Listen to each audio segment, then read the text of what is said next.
My name is John, and on Farcaster, I'm at No. I got into crypto in around 2020. I heard about it on a podcast in a way that made me want to dive in. Essentially, the guy on the podcast said, Bitcoin's going to go up soon, so you should probably buy some. And so I thought, why not? I bought some and then I watched the price go up and decided I better learn more about this. At the time, I was at medical school and I was also working on a climate change project. And so I kind of used that as an excuse to go relatively deep compared to what my expertise were in up to that point and learn more about crypto in general. Because I thought maybe there was a chance that a parallel financial system might be a good way to transition from traditional energy economies. I don't know if that'll happen.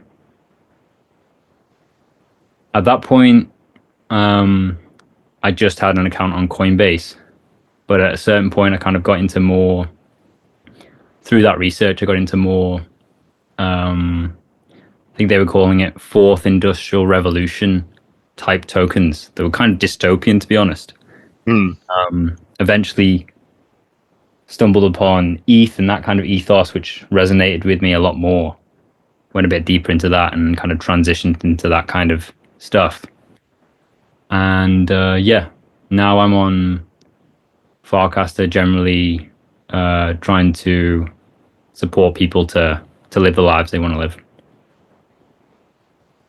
Nice. Well, appreciate you sharing that. Are you still doing any of like the medical stuff or climate stuff, or mostly have moved on from that? You know, it's 5 years later now since I think that point in your life when you had discovered crypto in the first place. Yeah, so at medical school, I was kind of went into that because I was interested in the connection between mind and body, and also kind of wanted to do something with my life that would kind of help people. So those themes have kind of continued into what I do now. I'm trained as a mindfulness meditation teacher. I've done 2 trainings over just over 2 years, and the climate change stuff would have been kind of the second year maybe after I really started getting anxious about the future, which was the kind of starting point of my meditation career. Hey,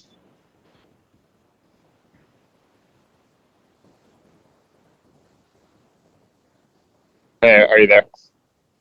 Yeah, I'm there. Oh, sorry, I thought it got cut off. I can cut that a little bit out. But so moved on from the medical school to more of directly studying sort of mind-body connection with these meditation training. Can you say more about what that was? Yeah, so I trained once with through a program that these teachers called Jack Cornfield and Tara Brach put on. Jack Cornfield's kind of a teacher who's in the Thai Buddhist or Thai forest Buddhist tradition, and he's now kind of mostly working in America. He set up this retreat center, I think, called Spirit Rock. And then Tara Brach is someone who's kind of more, her background's more in yoga, so she spent a lot of time in India, whereas Jack was more in like Thailand and Burma or Cambodia. Now. Yeah, I've heard of Jack Cornfield, I think through Tim Ferriss. Oh yeah, I don't know if he's had him on the podcast or something, but the name rings a bell. I probably listened to a podcast with him I don't know, several years ago or something. But what does like the training itself actually entail? Like you mentioned, I think a couple of years was sort of the duration of it. Was it, is that doing that on the side of doing other stuff and it's something like a hobby? Not to downplay the significance of it or the importance in your life, but just generally speaking, like something that you're doing for a little bit of time for over a couple of years, or is it like an all-encompassing thing or something in between? Yeah, so it's mostly it's kind of got a weekly kind of touch in with some kind of like real time something or other, plus kind of a lot of asynchronous content. And then yeah, it was something I was doing alongside my medical degree at first. So you don't have to like dive all the way in, and then there's kind of additional. You've got to do retreats and lead classes for them to eventually certify you, essentially. But yeah, it's one of those programs that didn't require me to go on like a super long retreat, but I could go relatively deep and really kind of strengthen my own practice. When I was doing it initially, I wasn't really looking to become a teacher. I kind of just wanted to deepen my own practice and understand kind of like how people teach it and like what the theory is behind that, rather than teaching myself. But then I found out that you had to do some teaching to qualify, so that ended up being part of the path. Interesting. And what was your, well, like, what was the history of your practice up to that point when you began this? Like you mentioned, you know, the motivation being to deepen your own practice. What was the history of that? Like, had you been meditating since you were a kid? You picked it up later as you started having this, you know, fear about the future. What was like sort of the history of getting into meditation and the like in the first place? I think like the earliest kind of touch point would have been at church, and they would sing this hymn that was "Be Still for the Presence of the Lord," and that hymn always like got to me, or like I always felt like, oh, this is kind of special that everybody's being still in this moment. So I like As to a think that kid, might have been like where it started. Yeah, as a kid. like a young kid? Yeah, like maybe 5 or 6, something like that. Oh, wow. I just remember just like that was my tune when I was growing up. Not like I listened to it in other times, but when that came on in church, or when people started to sing it in church, I was like, yeah, this is the ones I like. Uh, Nice. and then And is maybe yeah, go ahead. yeah. So later on, essentially, I just started learning about meditation or hearing about it through Joe Rogan, like in 2012 or something, or Duncan Trussell. Like they talk about psychedelics and meditation on the podcast. Maybe it was even when Brian Redban was on there. And eventually, when I got to university, I started feeling really anxious because I was kind of like in a new city with lots of new people who didn't really have the same kind of. I was basically in dropped into a new culture, trying to learn a new way of being myself, which I wasn't very good at that time. And so I got really anxious and started using it as kind of like a help me with the stress. So I'd use it in kind of like emergency situation, just go back to my little room and meditate. And then at a certain point, the anxiety got so bad that I went a lot deeper into the meditation practice, wanting to learn a lot more, so that it could kind of maintain some stability through all kinds of situations, essentially. Was it helping immediately, or like you mentioned, you know, the anxiety got so bad, you went deeper, the anxiety was getting worse at first, even as you were meditating, or it just sort of hit a boiling point and then you started meditating and things started to improve, maybe not linearly, but generally from that point forward? Yeah, it's an interesting question. I think at the beginning, I think maybe it was more of like I was doing nervous system calming, so just deeper breaths was kind of like helping me to kind of level out. But then I also think maybe looking back, it was increasing my capacity to feel intense things. And because I was kind of questioning what I wanted to do with my life, because I wasn't fully envisioning being a doctor as being a happy life for myself.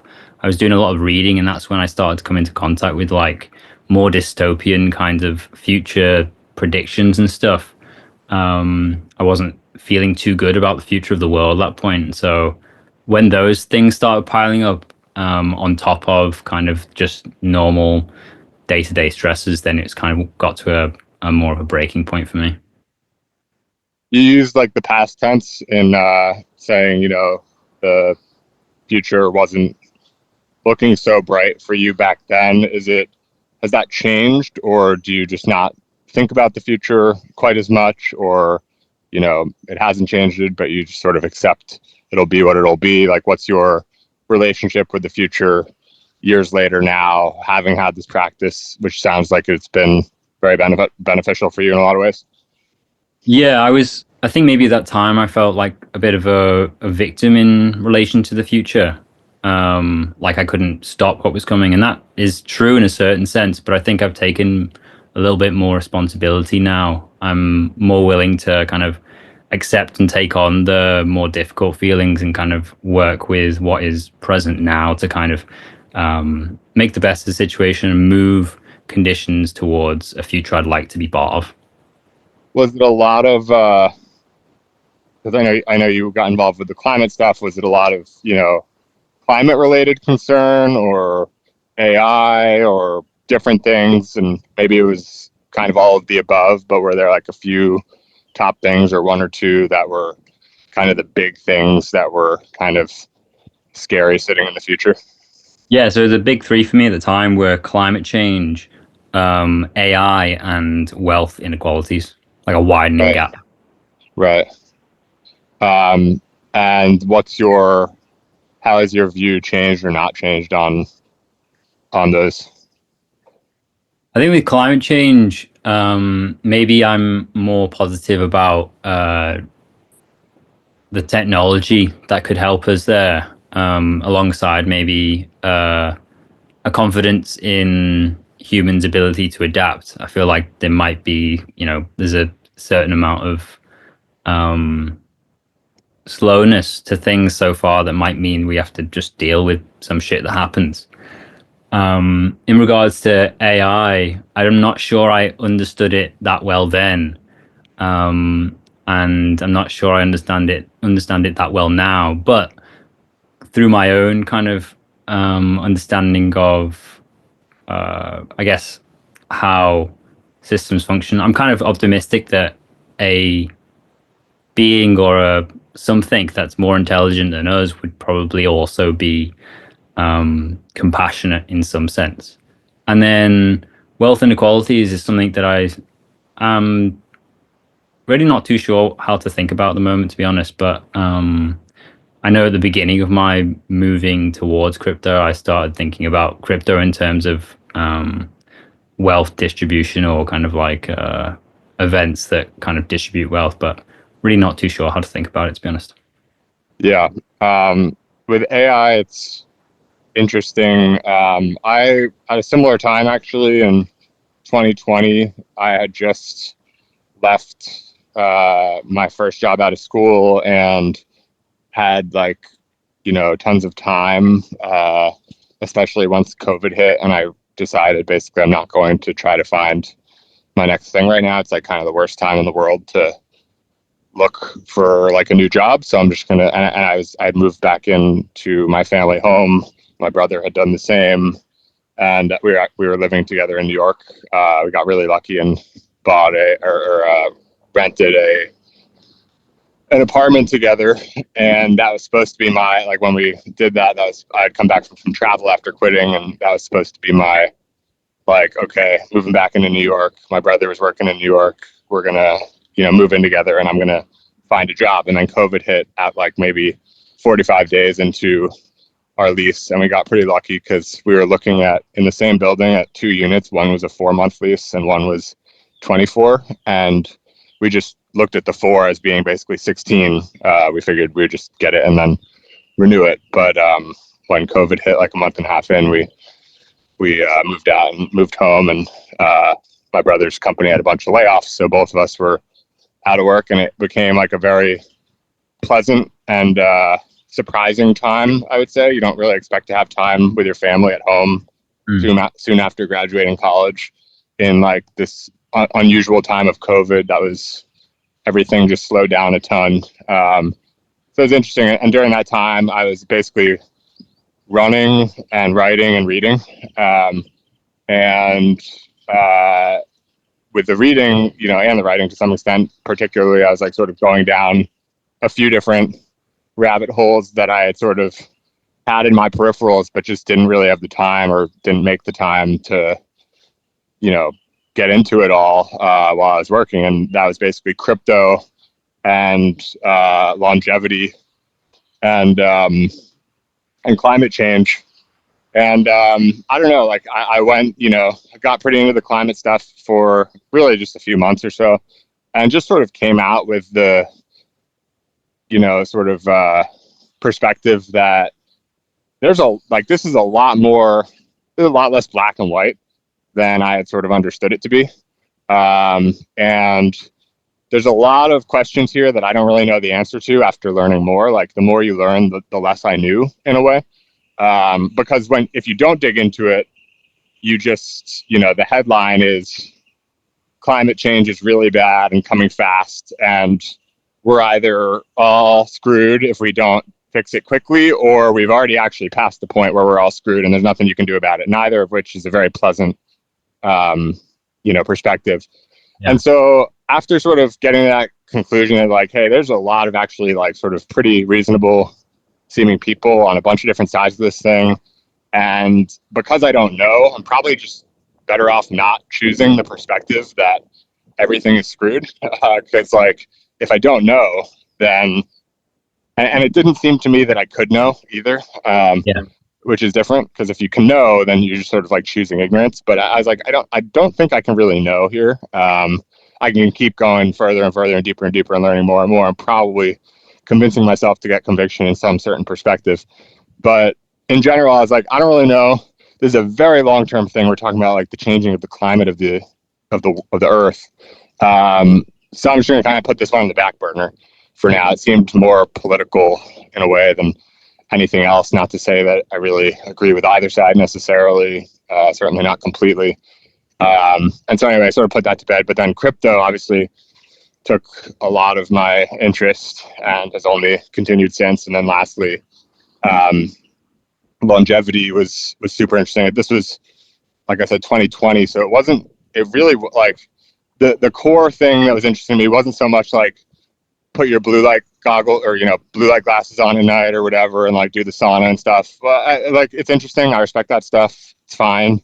Maybe I'll get into it at some point. I've kind of gotten into some of it at various points, but the part that was more interesting to me was actually this sort of novel concept that we could approach the problem, quote unquote, of aging directly and slow or even potentially reverse aging, and that every sort of disease, you know, or, you know, every cause of death is basically downstream of aging. Not every single one, but the majority of them, to the point where, like, if we were to cure all forms of cancer, it wouldn't meaningfully, you know, at least, you know, I don't have like the name of the study or whatever top of mind, but I've read that basically, and actually, interestingly enough, Vitalik has quoted this specific stat before, I believe, which is like, if you know, if we cured all cancers, you know, the expected lifespan wouldn't actually increase that dramatically, because it would just be you know, people would just die of heart attacks and get Alzheimer's, and like the next thing would basically get them. And the same goes for obviously any of those. Like, you have to get all of those, which is really, really hard, and we've been working on for decades with tons and tons of money. Or we could take a stab at aging itself, which has actually not been very well funded at all, or worked on for very long at all. And it's sort of like a new thing. And to me, I was like, man, that seems really interesting. Like, you can slow aging by 20%, extend health span by 20% without even having to do anything about cancer or heart attack. And it gives you that much more time to look into those things and whatever. So that was really interesting. I haven't been thinking of it as much as of late, but I really like it. And it's also sort of been commandeered by like Brian Johnson, which I think is net good because it brings attention to the issue. But his style of, you know, approaching the issue is not exactly mine, to say the least. But and nor are his values necessarily aligned with mine. And so I'll bring this. But I do, you know, I do share certain values with him, I think, and I definitely respect various elements of what he's doing. And like I said, I think it's not good. And I will finally bring this full circle. I know it's a bunch of tangents and sort of long-winded, but I can actually sort of do this with Brian Johnson, which is basically the thing that I didn't spend any time really looking at back then or getting into. And really, I've gotten into it as much as the next guy, but it hasn't been extraordinarily interesting to me is AI. And I think part of the reason is I just don't really, it's really cool. Like it's, lets you do all these cool things. I'm doing them just like everyone else or whatever. ChatGPT is like seemingly a miracle, and all these tools for design and code and whatever. But I don't love it generally, basically. And I think the reason for that is fundamentally, if I were to sort of state my largest fear of the future beyond like technologically related, at least, it's definitely like sort of in the AI camp. And I think it's largely around, what happens when like sort of humans are no longer sort of like the dominant species. And that can come about in whether it's like sort of AI related, or it could also be, like Brian Johnson sort of thing of like, sort of the aim is to like live long enough to, for lack of a better word, like become a piece of software or something. And I don't know. It's like he had a really good point that I like sort of read once, which was like, the prior evolution isn't going to look forward to the next one, but the next one would never want to go back to the prior, something like that. And so I don't really know how to look at it all, but I'm, at the end of the day, sort of with you in that, like, I don't exactly know what to think about AI. I don't particularly believe anyone who claims that they do. And so at the end of the day, it's like, I don't know how productive it is to even think about some of that. On the other hand, if you want to think about the future at all, which I do, it's sort of silly to do so, to project a future forward that doesn't, have sort of a view on where AI is going, because you could sort of have everything else right. But if AI does something ridiculous in 5 years or something, like all the other predictions are kind of moot if they don't sort of account for it. So I don't know, that's a huge brain dump, but maybe you have some thoughts. Yeah, I mean, when you get into like things that are more intelligent than us, like the idea is, I guess, they can think thoughts that we couldn't think. So how can you predict what they would do? It becomes kind of like just zaps the future thinking. Like if they truly are going to be that much more intelligent than us and do things that we couldn't think of doing, then how do you predict at all? Yeah, I agree. It's sort of what's the point, basically? If if you think that you're almost definitely going to be wrong, basically. But yeah, I'm curious. I mean, it's interesting. Like right when we jumped on the phone, you like sound very sort of peaceful, which is nice. And I don't know if you feel that way as well, if you credit your meditation practice or perhaps other things just in the way of lifestyle or whatever else it might be. But do you feel that you've really become a changed person in the last 5 or so years? Yeah, definitely. I have to like admit, like I was a little bit nervous before this like conversation, so it's not all like I'm some guy in a robe floating a couple inches above the ground. I still like feel things and still make mistakes, but there's definitely been a change in me through the practice of meditation. It's more of a it's hard to describe, I guess, but often people talk about it in terms of being less reactionary and more like responding more. It's also maybe a form of acceptance or capacity to hold uncertainties. I probably become gentler and kinder to myself, probably become more cognitively flexible. As a result, there's less propensity to try and find a fixed model to approach things and more openness to kind of meet things where they are. Opens up like the number of possibilities that one has in any situation, I guess, which has been fun. Yeah. I can somewhat. I mean, I've meditated, and I've done yoga and some other stuff. Nothing like very much.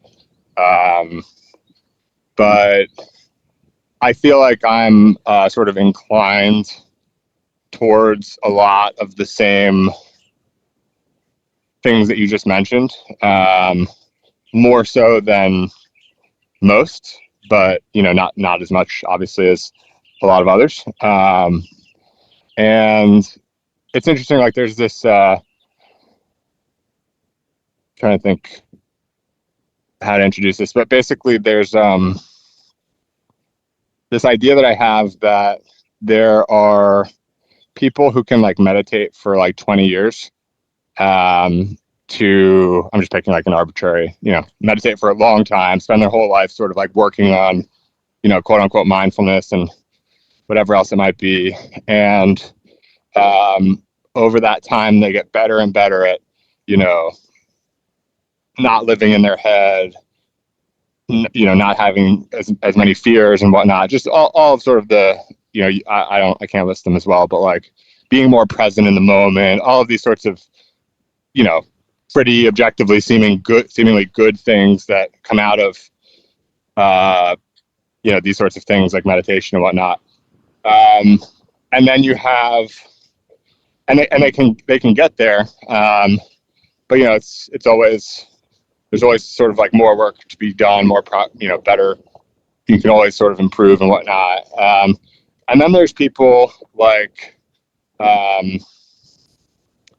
I hesitate to use the example because people, react all sorts of ways or whatever. It's just a stigmatizing thing or whatever. But Trump is like, I look at someone like Trump and I'm like, he doesn't need to like learn to be present. Like he doesn't give a shit. Like he's gonna say what's on his mind. He's not gonna worry about what will so and so think of what I do here. Like he doesn't appear to have a ton of fears. But he, you try to get him to sit down for meditation and he's like, no thanks. And maybe not as politely. And so it's just sort of interesting. Like I bring this up because, like I said, I think I lean in the direction of, like my mother was quite spiritual or is quite spiritual. And so, primarily being, I had two great parents, but just my dad worked a lot. And so she, spent a lot of time with my mom naturally, and her being spiritual, like you can only help that's going to rub off on you quite a bit. And so with some of the things that you mentioned, just in terms of like comfort with the unknown, I think you described as like cognitive flexibility, not looking for as much of a, this is how you do this thing. So learn it, or you're not going to be able to like do it or figure it out or whatever, like all those things. I just sort of like lean in those directions. Nice. But yeah, I don't know where I was going with that, but it's just interesting to hear. Yeah, what did you say? Trump is an interesting one. Yeah. Like, do you see what I'm saying with that kind of? Yeah, I see what you're saying. There seems to be a kind of self-assuredness to Trump that you could say is also a kind of or there's a similar kind of affect in people who are like practitioners of things, that they seem to be operating from a place of like stability or ability to to just move through things without getting too caught up in their own heads.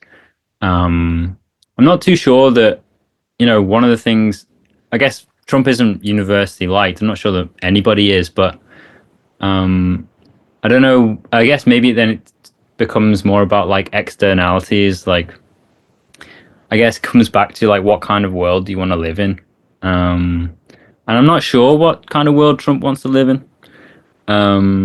But maybe there are more, when you invite more ways of thinking, or you have more cognitive flexibility alongside that self-assuredness, maybe there's more skillful actions available to you to move through kind of situations to kind of not only better your own life but the lives of others that maybe Trump isn't totally tapped into all the time. I don't know though.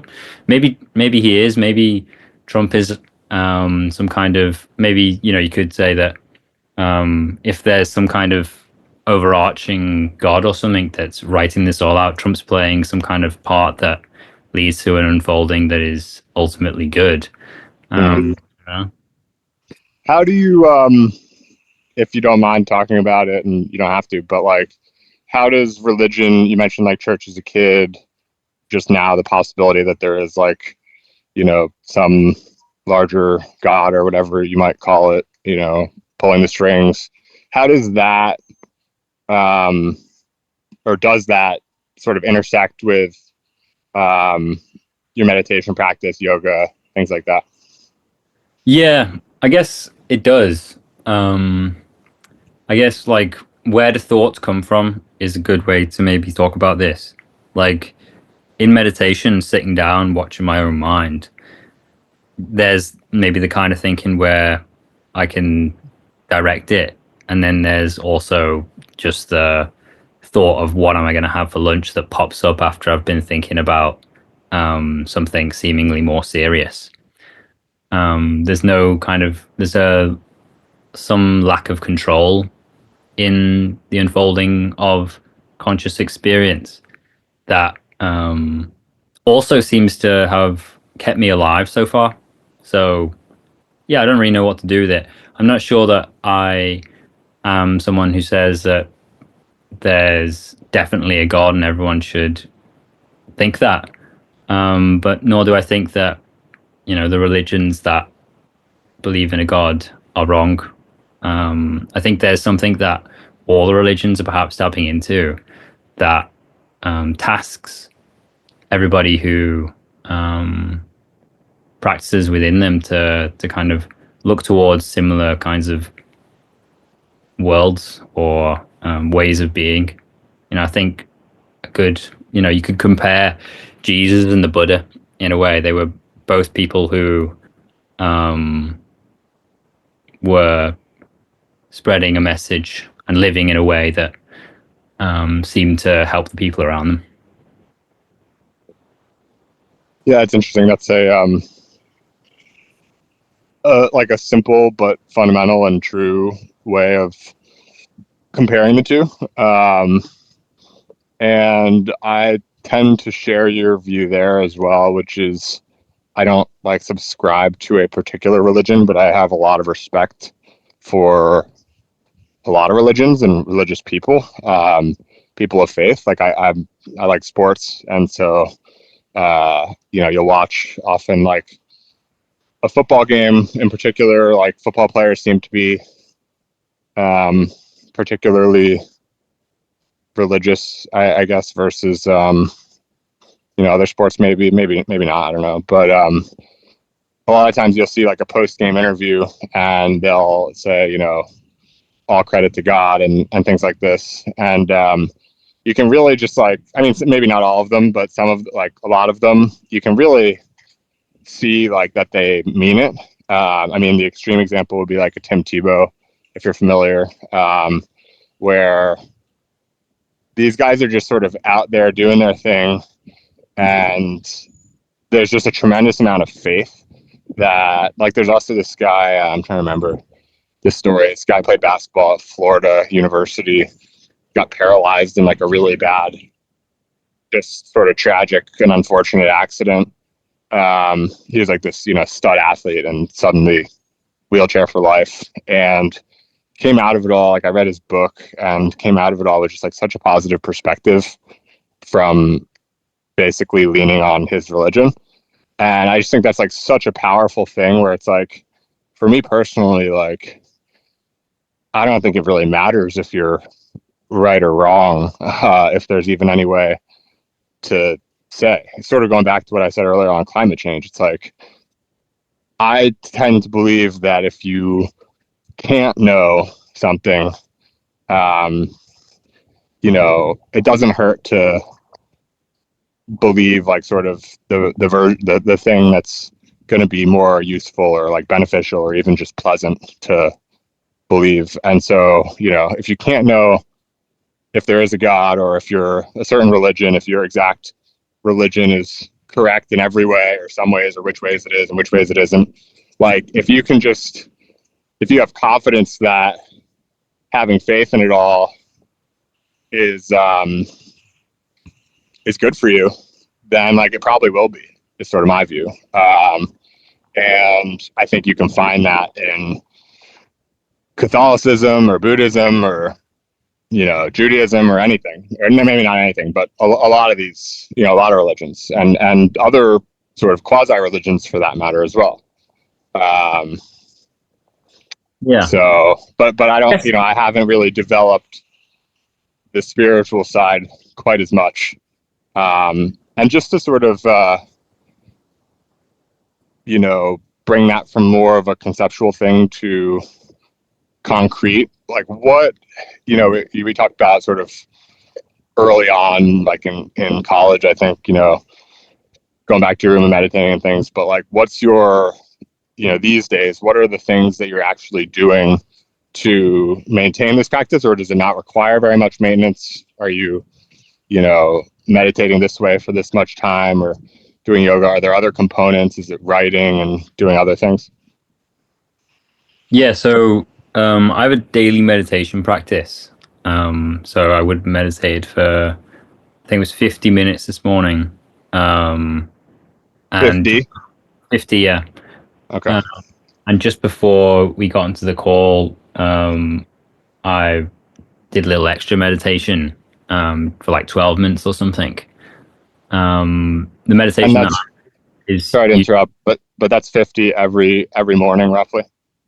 Yeah, roughly. I mean, one of the things I think is like, I don't want to make it into something that I don't want to do. Right. So I'm relatively flexible with it.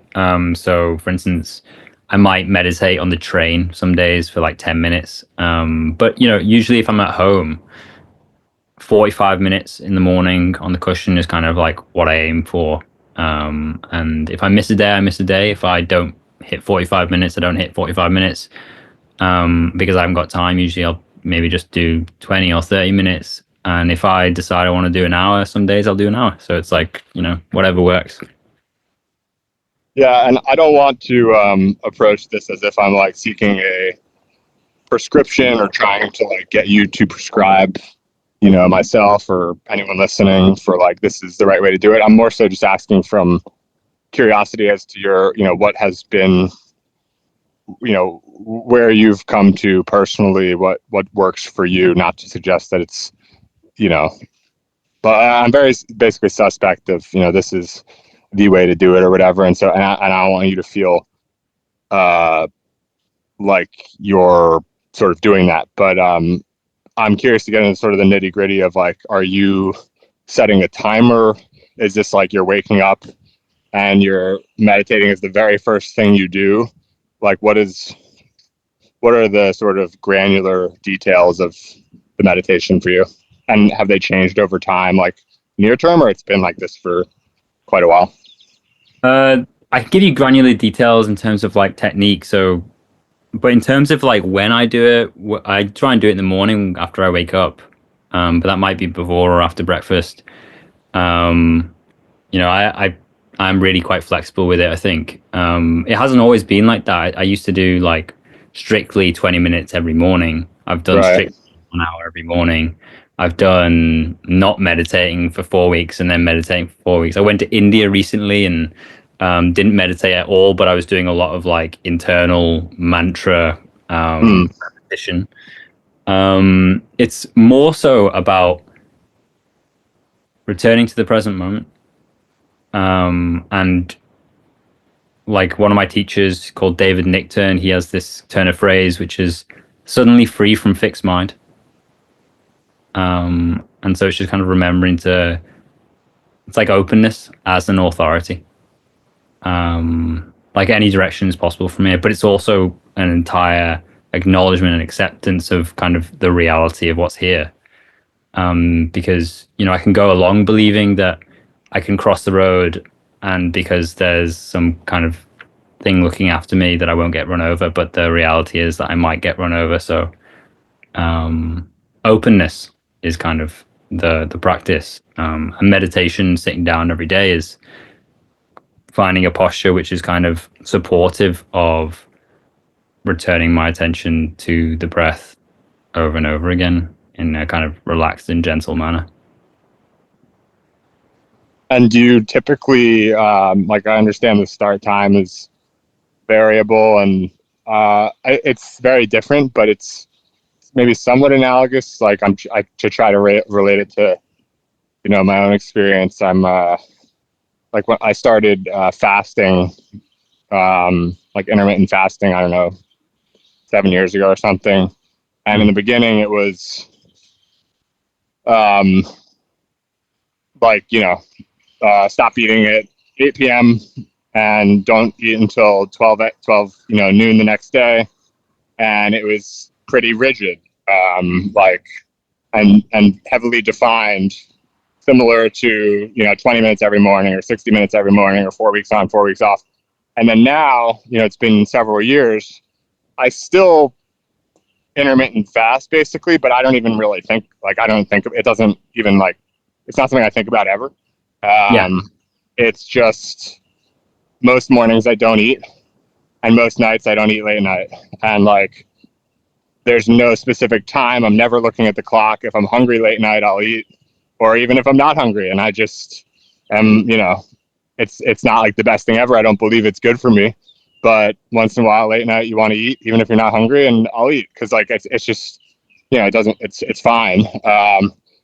But overall, with all of that added up, like, I still basically am roughly intermittent fasting, call it, 16 hours a day or whatever, 4 or 5 days a week, maybe 6, like probably 5 days a week on average over, years. And I would have a tough time describing to someone, are you setting a timer for when it's time to eat again or whatever? It's like, no, like none of that. It's just how I operate basically. The difficult part for me is that as I've tried meditating in the past, it's been something that has required intention. I don't find myself naturally responding to something by sort of being prompted to meditate. However, I could imagine that after perhaps practicing a more fixed practice for some period of time with a little bit more structure, a little bit more regularity, perhaps you sort of develop, like, to me, it's hard for me to imagine what you described of like, sometimes I meditate before breakfast, sometimes I meditate after, sometimes I do it for 40 minutes, sometimes I do it for an hour, because I'm like, well, how do you know what to do on a given day?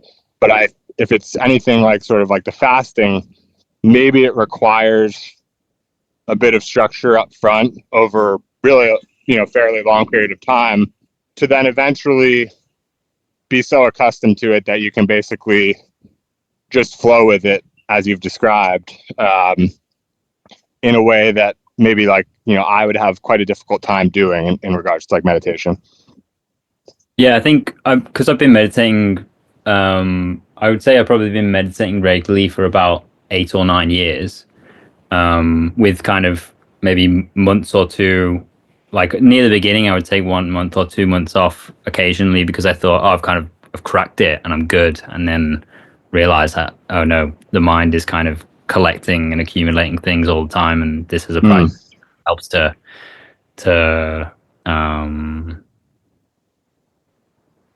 navigate. And so, yeah, I just kind of like playing. I don't want to. I kind of want to say it's like learning an instrument, where you learn the scales at first, and then eventually you can kind of play. But there is a specificity to how you play an instrument, and in the same way, there's a specificity to the way that meditation practice unfolds. But it is kind of like an art practice. Like your experience of meditation at the beginning is going to be different to your experience of meditation a week in.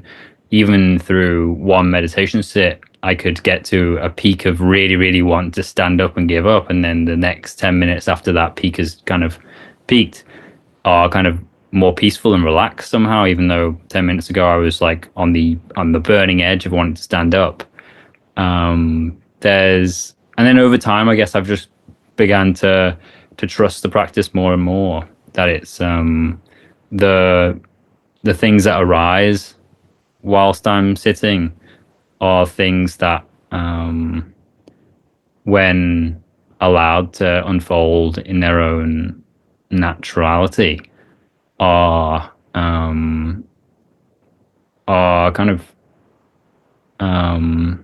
ultimately beneficial. Or the practice is ultimately beneficial, or has been the way that I've been practicing it.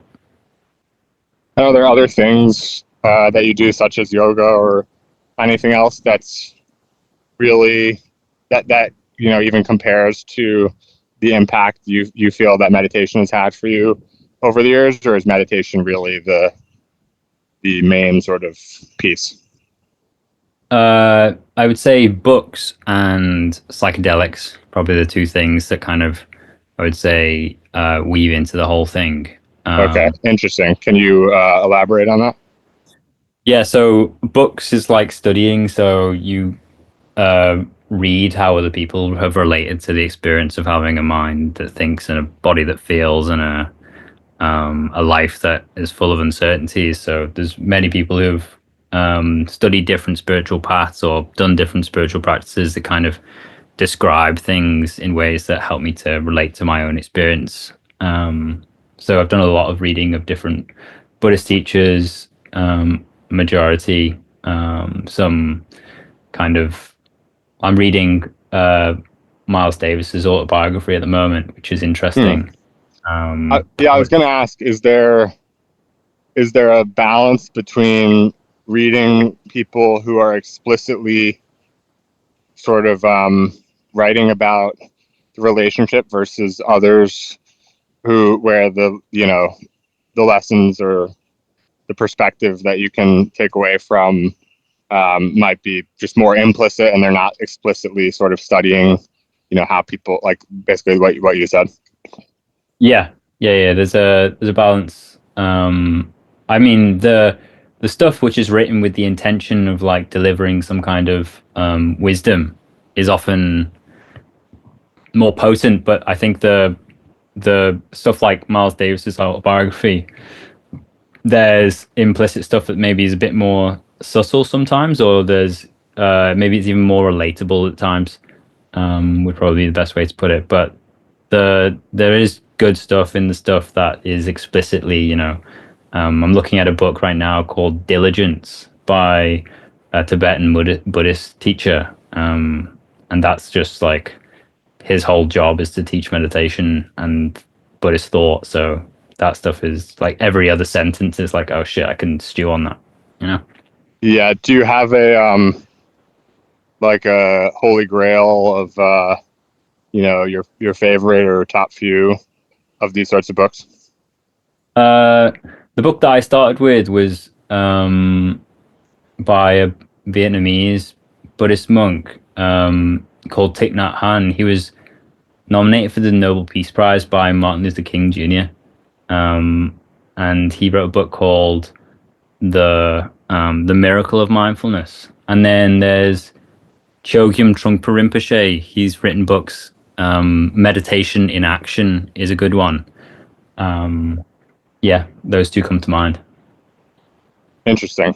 And are these like, what's the experience like of reading those sorts of books? Are they long? Are the sentences is it difficult to understand, or is it something where you kind of need to like sit and think after each sentence because there's just so much sort of like packed in, like you had described?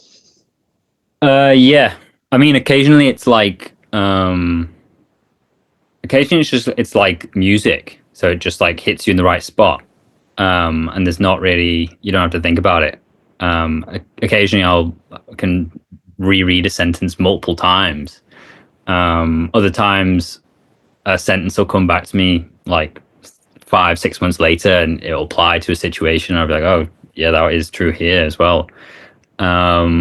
The books these two books I've just mentioned are really quite short, small books. The experience of reading them is that you could probably read them multiple times over the course of a lifetime and get something different out of them every time. Right. That's great. I appreciate those recommendations, and will well, I'm noting them. I need to look back. I know I can't even pronounce. I know the first guy that you said. I can't pronounce his name.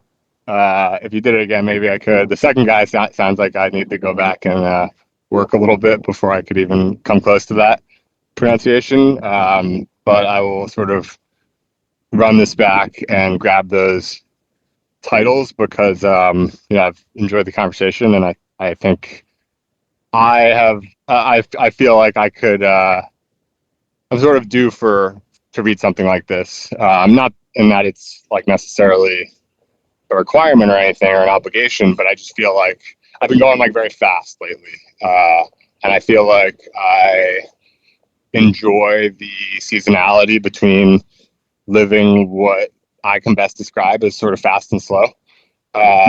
And recently has been fast, and I've been slow many times before, and I feel like I could use a dose of slow, which I feel like one or both of those books would almost definitely give me. So I'll definitely check those out. And the reason I asked about sort of the experience of reading and things is I have a complicated relationship with reading, but I enjoy books that are short.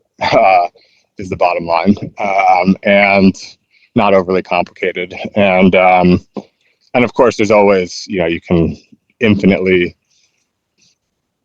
find more and more in anything, but if it can be sort of read in a way that is more easy and not like sort of a daunting thing where I have to like really work to try to understand what's going on here. I can just sort of read, and if I get it, I do, and if I don't, I don't. I can spend time on what I want to spend time on, or if the thing hits in the right way, like you described with the music, then it hits in the right way, then that's great. And so basically all that you described sounds good to me. The last thing, maybe, well, I don't know if it's the last thing, but one other thing, as I know we're coming up on time, is the trip to India. What was that all about? Yeah, nothing spiritual really. Just my girlfriend's father had a job there he was coming to the end of his contract, so they sorted us out a little trip around a few places. I'd never been before, but it was awesome. Yeah. You said you've done some traveling. Have you been? Sorry, say it again. You said you've done some traveling in the past. Have you been? I have not been to India, no, but it seems like a unique experience potentially compared to a lot of other travel that I've done, and I would be sort of interested in, I don't know how deep of one, but I'd at least like to explore some of the spiritual elements if I were to go. Like I feel like that would be a large part of why I would be going, even if it doesn't, even if I don't sort of necessarily get as much out of it as someone who's more into a lot of it. I just feel like it would be really interesting, and I like sort of occasional shock to the system if I can find it. Yeah, definitely a shock to the system. It's so were you able to do any of that while you were out there, or not really that much? No. I was, as I say, I wasn't really meditating even in the mornings. I was doing all this internal mantra. I was saying Om Mani Peme Hung, which is like a Tibetan mantra. I'd just say that whilst we were in the car to different places in my own mind, or walking around when I had some time. Yeah, I didn't do much spiritual stuff over there. Obviously, we visited different temples and things, but no. The main thing that stood out to me was there's kind of like a smell terrain. Like I was very conscious of smells and how they change, like even within like 3 meters or something. So there was just a lot of different smells, basically. Yeah. And There was not a lot just of one. different intense smells in smaller areas than I would imagine smells to change. Or maybe I was just more conscious of being, Huh. yeah, I don't know. Yeah, that's such an interesting specific observation. Like that there were bold smells is one thing, but like that they changed within small areas is interesting. It's just like I feel like that has to be a it's not something that you would or sort of like could make up, basically. Like that must be strong. Like it's easy to notice something that you're looking out for, because you sort of have a bias to see it. But I don't think you would have gone to India with the mindset of, oh, the I'm going to notice surprisingly bold changes in smell and like between small areas when I go there, and yet that happened, and so like it must really have been pretty potent. It's Yeah, just at the kind of beginning I interesting. was noticing a lot, so I did eventually like I'm going to pay attention to this now that we're in a new place. But Right, makes sense. Yeah, so I would like to go, but I don't know when that will be. And similar with the slow and the fast living, I've had sort of chapters of travel. And where's your favorite place you've been? First that comes to mind would be Italy. I studied there for 4 months, so I really lived there. So that's really the only place that I've traveled internationally that came to feel like home. Um, but secondarily, I also spent a few weeks in Japan and really enjoyed that. Um, and both of those had a lot to do with the context of my life at those points. The first was, studying abroad in college, which is a very sort of unique time. And then the second in Japan was right after I'd quit my job. I spent a week in Italy with my now wife, girlfriend at the time, and then went to Paris on my own for 10 days, and then Copenhagen for a few days, and went to Copenhagen so that I could get a flight to Japan to meet my friend who was in the middle of traveling the world. And so we just sort of, um, jumped between hostels in Japan for, I think it was around 3 weeks, and very cool experience. Very, like I said, Japan itself is awesome, but also for me to go from, a number of weeks earlier, waking up and doing the investment banking grind in Manhattan, to waking up in a hostel in Japan and living on like $50 a day, totally resetting my cost of living, totally resetting my perspective on like what a day can be, or a week, or life. Was really cool, and my buddy was fortunately like sort of already in this mode from months of traveling before I met with him, so I was able to sort of just like dive right in. But yeah, both Italy and Japan. I would love to go. Yeah, I'll definitely. I've been back to Italy a bunch since, and Japan I haven't been back, but I would love to. My wife's never been, and yeah, really cool. I love traveling. I think traveling is like this very fundamental sort of thing for humans, where we, for the majority of our species history, have not actually spent like our whole lives in one place. We've, you know, roamed around. And so I don't know. I think there's something to just like the enjoyment of traveling in and of itself. I think like if people didn't have jobs, I think a lot of people would just be like perennially traveling, basically. And obviously you see this with digital nomads and whatnot, but it's its own flavor. Um, so So yeah, how about you on the travel front? Any favorites that stick out? I think my favorite, I would love to go to Japan. I've never been to Japan. And it's, I think what you would point to there when you said like it changes how you look at a day, like that's kind of my favorite thing about traveling is like changes how I'm approaching things. My favorite places have been probably, I went to Nepal. That was amazing. The Himalayas are insane.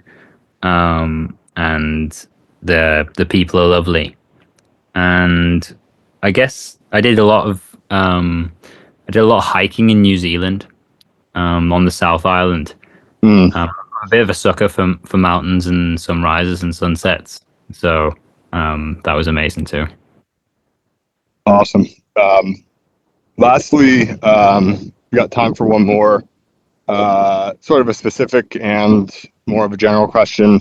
You mentioned when you started getting into, or not when you started getting into meditation, but when you started the formal training, you weren't thinking of teaching so much, but it's sort of a prerequisite for getting through it, and you ended up, sounds like, enjoying it and doing more of it. So curious to hear about like your experience with teaching in this realm, and then separately, I believe you were doing something with Hire related to, like, it seemed like you were hosting sessions and teaching, and I believe you're even people were actually getting paid just to join these things, which is really interesting. And it's like, seems like, what's the catch? But I think you made it work. So maybe you could talk about teaching both in the general and the specific with the higher related, thing that you were doing. Yeah, so the higher thing didn't come together in the end, but the the experience of teaching is a little bit like that. Really, the you can only really teach if, or I've found that I can only really teach if someone wants to enter into that kind of relationship. And I don't even really like the word teacher or teaching. That sounds trite to say. There is a exchange that's happening, but it's basically just being a friend who knows a bit more about how to practice being present. Hmm. There's there's not much more to it than that, really. It's kind of, and it's basically like I've made some mistakes, and so when somebody first gets into practice or they're some stage along of practicing, we can talk through kind of what the experience has been, and what perhaps might be happening, what perhaps might not be happening, and kind of just, I don't really bring answers. I bring more questions than anything else in the work that I do. And the higher thing was supposed to be kind of a long series where, I'd be funded to kind of basically pay people to meditate. And there really wasn't a catch to it, except that the people who would fund it would lose money. um, in that there wasn't anything coming back. It would just be people being incentivized to come and take time to learn how to meditate, get paid for it at the same time. So yeah, that didn't work out. But a few people have reached out and said, what is it that you do? Can we chat? And we've chatted and worked together, and they've experienced some benefit, which is amazing to me. The last person I worked with on a donation basis, and they paid me not a small amount at the end of our working together, which was kind of awesome and validating, and feels really good. But yeah, instead, I was doing the higher mindfulness club thing, and part of the reason for doing that also was to kind of bring people in the higher community together to be in conversation. So there was going to be an aspect of meditating and learning how to meditate, but there was also going to be an aspect of kind of meeting other people in the community and being in conversation, because I think there's real value in, working things out in real time, having conversations with people who are curious and interested, and people who might have things to share or things that they're personally passionate or interested in making a reality. So I've kind of moved towards kind of facilitating that in a slightly different way, where I basically do this thing which is a weekly gathering called Beings Club, where there's some time up front for people to engage a practice of their own, whatever they decide they want to do. So some people want to meditate, and I'll offer to do a guided meditation if people want to do that. But actually, most weeks nobody wants that, and I just meditate. So you can watch me seemingly stare at a wall whilst you. Some people gratitude journal, drink a cup of tea, do some art, build a mini app. People have been doing all sorts of things. And then there's 2 30-minute blocks where people basically have conversations, either one-to-one or in a small group of 3. And there's no themes, no prompts. It's just kind of you're dropped into the same space. And the invitation is to be curious, because I kind of believe that curiosity connects. Interesting. And so that's basically the format for Beings Club. It's sort of free to anyone can do whatever they want. And then it's sort of that time is, interspersed between 2 30-minute sessions. People. Yeah, so the time to do what you want comes up front. The time to do what you want comes up front, basically. And so I'll offer to guide a meditation if people want that. But many weeks people have said, no, we'll do our own thing. And the idea is that you kind of engage a practice of your own that you want to do. So you kind of carve out some time for yourself and do something intentional. And how long is that beginning part? It's about 25 minutes. Okay, so 25 minutes of that, and then it's the back-to-back 2 different, either one-on-one or 3-person conversations, or there's gaps more between? No, it's back-to-back, so 30 minutes. So the whole thing's like, hour and a half, something? Yeah. Nice. That's interesting. I feel like, and everyone's gathered on like Zoom or something? Yeah, Zoom. Okay. It's interesting. The beginning part, I can understand the conversational pieces, because that's basically, as you now know, what I do here is jump on the phone with someone I have the idea is interesting, and I know, coming in, I might, know varying things about them. I might know very, very little or quite a lot.